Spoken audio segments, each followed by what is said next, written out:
Hi everybody, it's Christopher and welcome to Life's Not Over, It Just Looks Different on YouTube.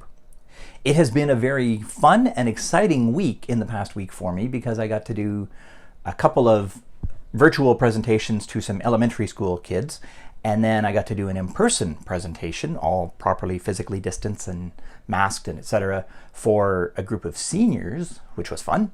And then I was also on a couple of other Zoom virtual things for panel discussions to talk about disability related things. And as I was doing some of those, whether I was talking to adults or I was talking to the kids, a couple of questions that have come up before came up again. One of them being, especially on the virtual things, they said, well, if you're blind or partially blind, how are you using a computer? At which point I got to talk about my Zoom text, and I talk about JAWS for people who have no sight, and I got to talk about the accessible features in an iPhone, things I've talked about in previous videos. And then, of course, the other question came up, well, do blind people have jobs? Which, again, I've answered in a previous video, but yes, it came up again, so I got to talk about, yes, absolutely. Doing these presentations right now in the community is part of my job. This is what I do, and I love what I do because I get a chance to break down all of these misunderstandings or misconceptions about sight loss and living with sight loss. Yes, we can do things that everybody else does, we just do them a little bit differently. So instead of being on that virtual call and just seeing me as a talking head, if people could see me using the Zoom Tech software, they would understand how I'm able to get things done, or they could see me using the technology on my phone, they would get that as well. But when we're on these Zoom calls, they're not here, so they don't get to see that stuff. In another discussion that I was part of this week, we talked about doing experiential tours for a group of officials in our community in Calgary here to go on tours to talk about barriers for people with disabilities, whether it's the lack of a curb cut for people using a mobility device like a wheelchair or a scooter, or to talk about other things like lack of definition on stairs where they're just all gray and it's hard to tell where one stair begins and another ends.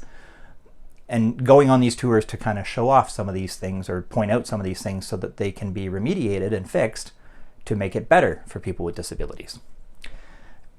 And one idea that was floated was, well, we could put the officials in blindfolds to simulate blindness, or we could put them in a wheelchair and let them ride around in a wheelchair for a bit to try things out.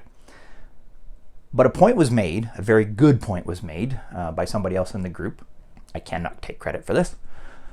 And that person said that unfortunately, sometimes when we do that, the takeaway that comes out of it is that being disabled is hard, as opposed to the real message of, yes, that's a barrier, or yes, that lack of a curb cut is a barrier.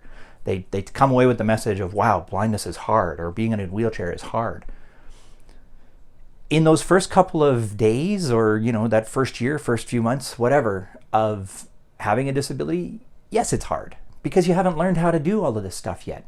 But you get a chance, like when I lost my own sight many years ago, yes, it was hard the first few days because I hadn't figured out how to do any of the stuff yet. But I had people teach me from the CNIB. I had friends I could ask for help. I had, other people that could help me do things to make it less difficult and less challenging. And, so now here I am 16 years in, and very few things are in my way or really are difficult for me. Yes, that lack of definition on stairs that I talked about means I'm a little more careful on stairs, and maybe I take out my cane and I tap down to see where the next stair is so I don't miss a step. But it doesn't make it hard. It just means that I have to be a little more careful. So that's probably more the message that I'd rather portray. And so that's why when this person in the group suggested that, putting people in these situations can send the wrong message, what we're going to do instead is we're going to go on these tours, and somebody like myself, or maybe this person who was a wheelchair user, we'll go on a tour and we'll point out what makes it challenging for us so that they can see it, not necessarily experience it the way we do, but they can see what we're pointing out so we can point out why it's challenging. And I think that gets the message across in a much better fashion.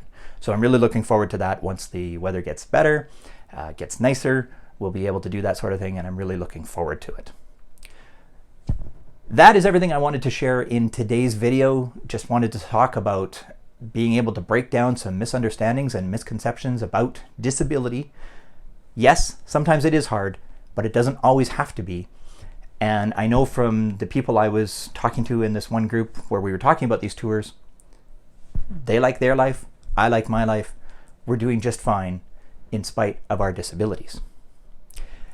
I want to thank you very much for watching today. I really do appreciate each and every one of you who watches these videos, and I hope you have a wonderful day.